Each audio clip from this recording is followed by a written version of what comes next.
Hi everyone, Steve here from Retro with our release notes video for version 44. We've got a lot in this release, so I'm going to try and rattle through it really quickly in order to not make this video really long. So first on the list is we've added, spelling mistake, hide and show individual items is now a thing you can do.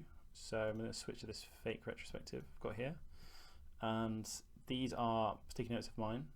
And you can now click on the little icon above the sticky note, which will change just that sticky note's visibility. So that's now revealed for other people on the board. I was going to show you on this other window, but that wouldn't really work. Yeah, so that's revealed 2 out of the sticky notes I've got, and you can see at the bottom it says my stickies are mostly private.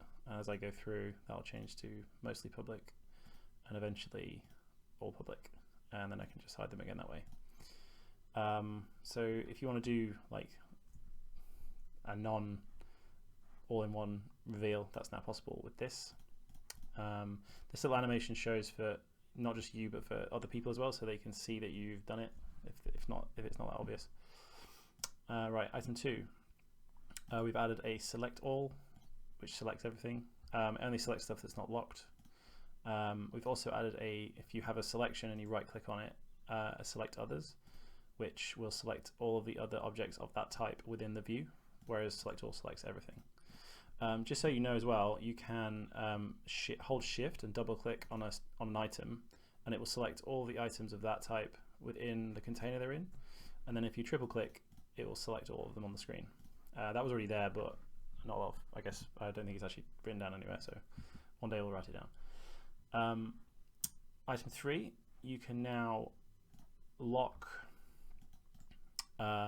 layout as well as everything. So if I unlock everything on this board, all of the zones become unlocked and all the text, and the sticky notes are unlocked as well. Obviously, if you lock everything, problem with that was that sticky notes became locked as well. So lock layout, I've added a function that just locks anything that is not a sticky note, an index card, a topic, or a token. So it'll lock text, zones, and images. Images might be something you don't want locking, but for now, that's what happens. So if I click lock layout, that's all still unlocked, whereas this item is locked. Okay, legacy boards. So this is a little bit buggy, and we will be probably improving this a little bit. But we've added a import legacy boards function to the workspace. So when you go to the root of a workspace and you click this button at the top, the name, you can now click legacy boards import.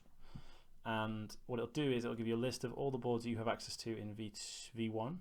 And if you click on one, I've got one that is not, most of my boards are rubbish. I think it's this one. It will import it and it will convert it to a V2 board. So there is one. Well, there's a few things that you're ironing out with this, and we don't actually have a great set of test data to test it on, because believe it or not, we don't really have any real boards. But the main difference is that in V2, the sticky notes are actually larger relative to other objects. So you'll notice that when you bring your sticky notes in, they may look a little bit over the top of each other, a little bit compressed, and it's because they're actually bigger, so they're taking up more space than they did in the position they were in the old board. What you can do to alleviate that is if you unlock everything and then you hold shift, select the area, and then you hold shift to keep the constraints, the dimensions the same, and then just resize the whole thing, it'll just spread everything out again, so you can find get more space. That might create some bits where the zones move off the grid. Another thing you can do is select stuff, and if you press Control Space and type align, there is an align command that just nudges everything so that they become grid aligned. It won't work perfectly every time, but it'll mean that stuff lines up properly if you're particularly OCD about that, like I am. Right, pasting improvements. So if I copy and paste these objects, in the old version, if you moved off the screen, or sorry, in the previous version, and pasted them, they'd paste somewhere else. Now they paste in the center of the screen if they're not visible. If they're visible, they'll paste over the top of where they were, and if they're half visible, the camera will move so that they become visible. if you're pasting something that is larger than the screen can fit on it, so if I zoom right in and paste this here, what it'll do is it'll paste it where you're looking, but it'll zoom you out a little bit so you can actually see the whole thing. And this works also for if you're using the Alt and Direction keys to clone stuff. It will move the camera each time you clone it rather than just it disappearing off the screen like it used to. Mouse settings. So we've added the settings button back, and actually it's probably better if I go to this board and I reveal stop this meeting so I can see everyone's stuff. You can now change the handwriting mode from individual, which is obviously everyone has their own handwriting, to uniform, which makes all of the sticky notes still have a handwritten look, but I've chosen the font that's the least hard to read, so that if you like the aesthetic of it being handwritten but you find it difficult to read, you can set that, and now everyone will look the same, but they at least are a little bit more readable. Failing that, you can set it to off, and that will default that back to Inter, which is our serif interface font, which again, for anyone that doesn't like the handwriting, you can turn it off. Also, we've added the mouse mode setting, which is either auto, mouse, or trackpad. So Metro Retro tries to guess whether you're using a trackpad or a mouse, but unfortunately there isn't a way to know for sure, and the way we guess is unreliable sometimes. Certainly for mice that have like trackballs and stuff, can hit false positives, which creates janky zoom behavior. If you are using a mouse and that's happening, go and switch it to mouse. Otherwise, switch it to trackpad. It basically changes the way the zooming works. So if I set it to trackpad and scroll with my mouse, I scroll up and down instead of scrolling in and out. That's the main difference it does. And we also added slapping back in, which was in V1. You used to be able to click on someone and it would knock them out of the way. In this version, it's a little bit more organic. You hold the spacebar to bring your hand up, and then you swipe it across the counter of the person you want to hit, and it will slap them in that direction. There's also a little slap sound effect that plays. Their screen will also move, so if I do it to me, where am I? I'm here. Like that. And it's a little bit janky, might make this better one day, but for now it's there. If you turn it off, it just stops people being able, well, it stops the effect. Other people can still slap you around, but you won't know about it. So that's there if you want to turn that on or off. Import, big feature we've added is the ability to import data. At the moment, the only way to do it is to drag a file or copy and paste anything onto the board. So we support CSV and HTML table format.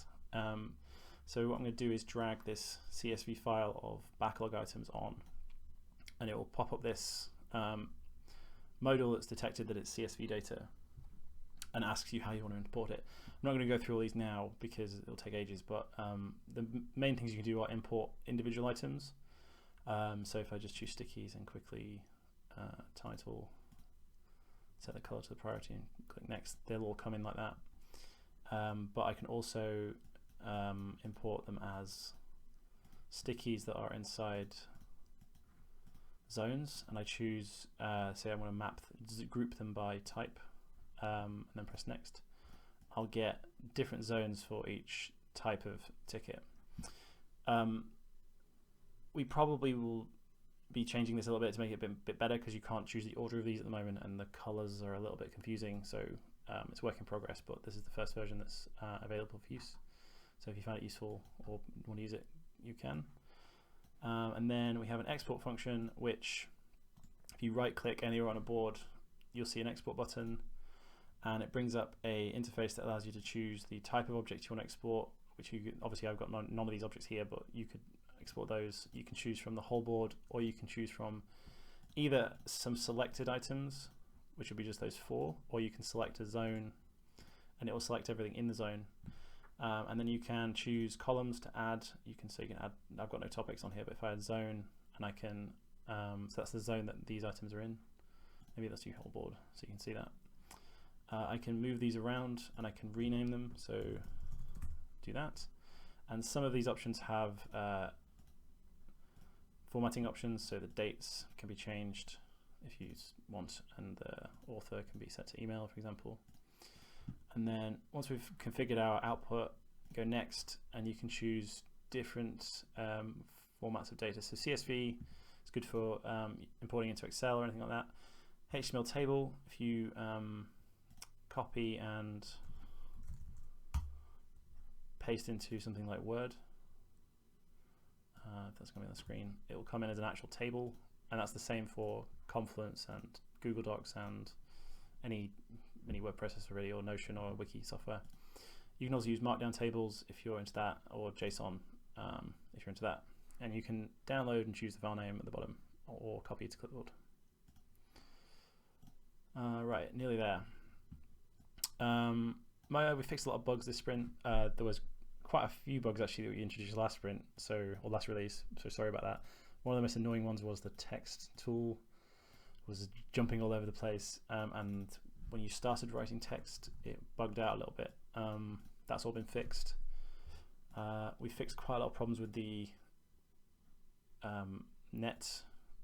resize net, which was misfiring in certain positions because of other changes we made. So most of those annoyances, if you've noticed them, should have been resolved. And the other thing we've done is, I can't really demo this, but the camera now defaults to show you all the content on a board instead of going to the center, which if you're one of the people that likes to put everything at the top left, it will now actually go to the top left for you and start the board there. When you come back to the board, it'll be still in the previous position that you were in before, so if I refresh, I'll be here. But if I was to close this tab, actually open it again, that is how I demo it. There we go. So all the content's been set into the center of the viewport. All right, that's it for this release. Any feedback or any comments, please let us know. You can use the button up here, or you can get us on Intercom, or you can get us on email. Thank you for watching. See you next time.